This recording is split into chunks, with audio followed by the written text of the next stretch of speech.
రేపటి నుంచి పిల్లలకి ఎగ్జామ్ కాబట్టి నేను ముందు రోజు ఏమేం ప్రిపేర్ చేసుకున్నానో మీ వీడియోలో చూపించబోతున్నాను. హలో అండి. Welcome back to my channel. ఇదొచ్చేసి సండే ఈవినింగ్ వ్లాగ్ అండి. అంటే మినీ వ్లాగ్ అనుకోవచ్చు. ఈవినింగ్ నేను లంచ్, డిన్నర్ అన్నీ ఒకేసారి చేసిన తర్వాత కిచెన్ అంతా నీట్‌గా శుభ్రం చేసుకొని, అలాగే పిల్లలకి ఉదయాన్నే నేను బాదం అయితే ఇస్తున్నాను. అందుకే ఎగ్జామ్స్ టైమ్‌లో కంపల్సరీగా ఇస్తే వాళ్ళ మైండ్ కొద్దిగా షార్ప్‌గా ఉంటది. అలాగే వాళ్ళు ప్రొయాక్టివ్‌గా ఉంటారనేసి నేను ఇవి నానపెడుతున్నాను. ఆ తర్వాత నేను కిచెన్ అంతా నీట్‌గా శుభ్రం చేసుకున్నాను. ఉదయాన్నే లేచి వాళ్ళకి అంటే ఉదయాన్నే తెల్లవారుజామున లేపిస్తాను కదా! అప్పుడు కూర్చోబెట్టి చదివిపించాలి. ఆ టైంలో ఇవన్నీ చేసుకోవాలంటే చాలా కష్టము.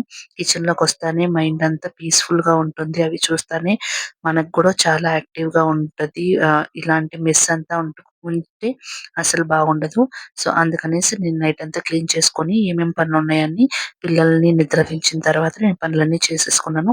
సో, ఇదండి ఇవాల్టి వీడియో. మీ పిల్లలకి కూడా ఎగ్జామ్స్ స్టార్ట్ అయ్యాయా? కామెంట్ చేయండి.